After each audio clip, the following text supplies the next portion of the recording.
Hey Dirt Magicians, this summer on my 40 square foot balcony, I grew 16 pak choys, 16 servings of salad greens, 26 cucumbers, 73 cherry tomatoes, 7 broccoli, 7 summer squash, and 7 potatoes, and several beautiful bouquets for my apartment. I was truly blown away by how much I was able to grow this summer, and I also fed the bees, the hummingbirds, other insects, as well as a few squirrels and birds this fall from seeds from my flower heads.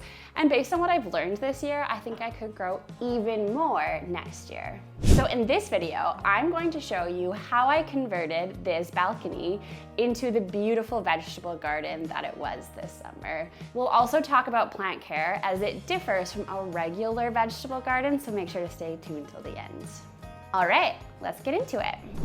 So like any converted space, first you have to clear it out and make it a space you're gonna wanna be in.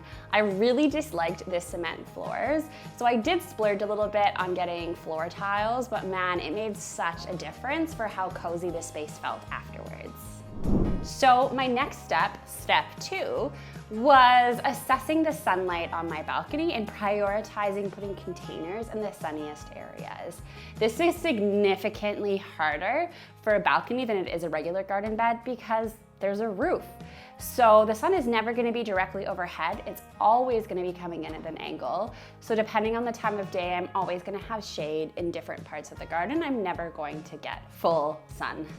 So with this in mind, I had to identify the sunniest areas of my balcony and put those containers there.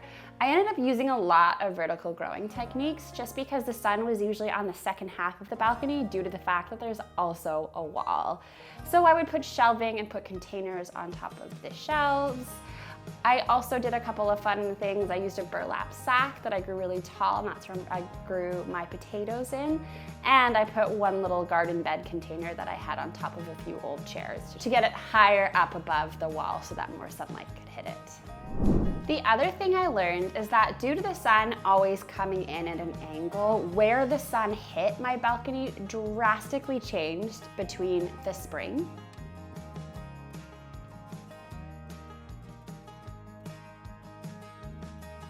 the summer, and the fall. So making sure I had containers that I could move around the garden really helped. I think I actually changed the space up about 3 to 4 times, which really helped improve the growth rate of all my plants as I was always maximizing sun for them. All right, we are ready for step 3, which is choosing what plants I want to grow and then assessing what light I have available and the light that these plants will need. So because there's so much shade, I only picked a few heat-loving vegetables. So I prioritized cucumbers, tomatoes, potatoes, and zucchinis. And incidentally, these were also vegetables that needed the largest pots. So I chose the best, sunniest spots for them and then organized the rest of my garden around those vegetables. Now you might have noticed that the zucchini are not technically on my balcony. I have a little side area. I just put those grow bags there. The landlord didn't seem to have an issue with it, so I went for it. Then, because I had a lot of shade, I planted a lot of leafy greens like kale, Swiss chard, pak choi, lettuce. And because my containers weren't very big, I wasn't going to get the rooting depth that these vegetables would normally love. So I actually planted them closer together, resulting in baby greens that I could harvest more frequently as opposed to getting big heads of these greens. And for all vegetable plants, I highly recommend doing this, which is looking for dwarf varieties of those vegetables, especially if you're growing on a patio, as those varieties have been bred to have smaller root balls and still grow well, so that you can grow them specifically for containers. And lastly, I planted sweet alyssum, zinnia, milkweed, and some nasturtiums to ensure that I was going to be attracting beneficial predatory insects as well as pollinators, even to my wee little balcony. balcony. So yeah, it turned into an entire ecosystem. Dermagicians, if you want to learn more about garden planning, then we have a mini course for you all about garden planning. It gives you the tools to help you plan your garden no matter what kind of space you're growing in.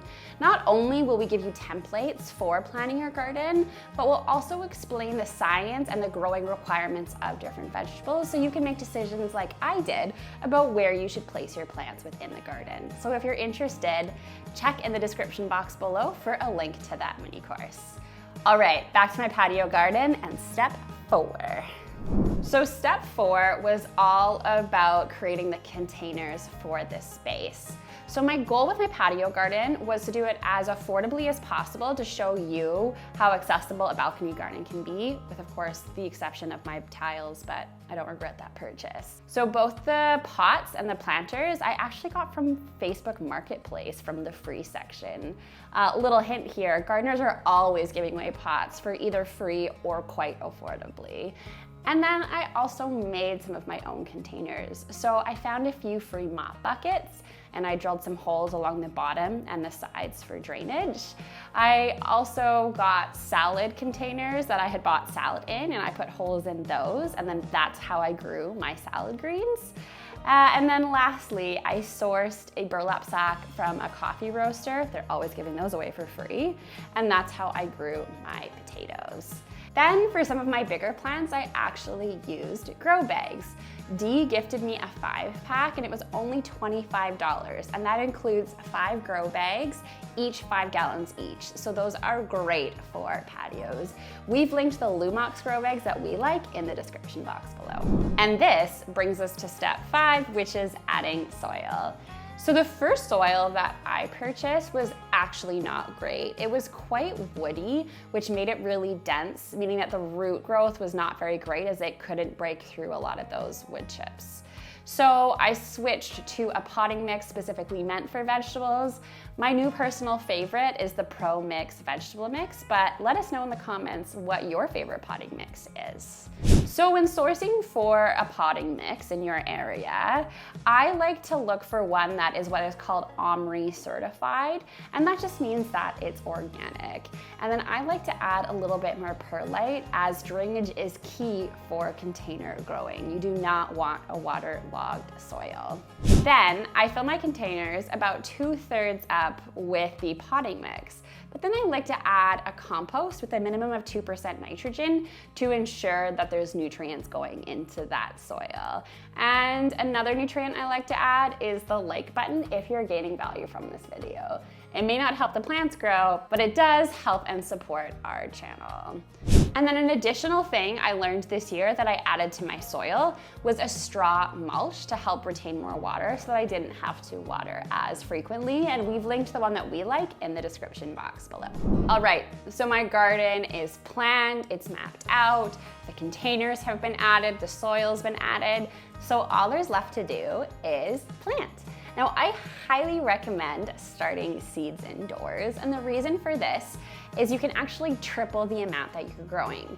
So as soon as you harvest from your little balcony, you can then take a transplant that you have from indoors and transplant it out there, and then at the same time, then restart new seeds. So this is a great way to maximize how much you're growing on a balcony. You can also start those seeds once it's warm enough, just outside in a lower rung of the balcony. That's what I did over the summer months. And lastly, we have step 7, which is plant care, which is what I had promised you. So because we have less soil than what you'd find in a garden bed, there's a few maintenance issues that we're going to have to address with the soil. The first one is fertilizing more frequently. I personally like fish fertilizer as it's a renewable natural resource. It's just a byproduct from the fishing industry, and it's also really high in nutrients. So I like to add that about once a month for the first few months of the season. The second thing is because our containers are smaller, they're going to dry out faster than a garden bed. So we need to water more frequently.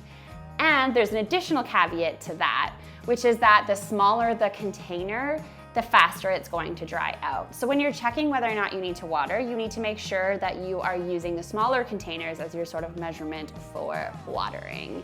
The rule of thumb is a smaller container, the faster it'll dry out. So when possible, having larger containers is much better, which is why I love the grow bags as an affordable, larger container for a patio.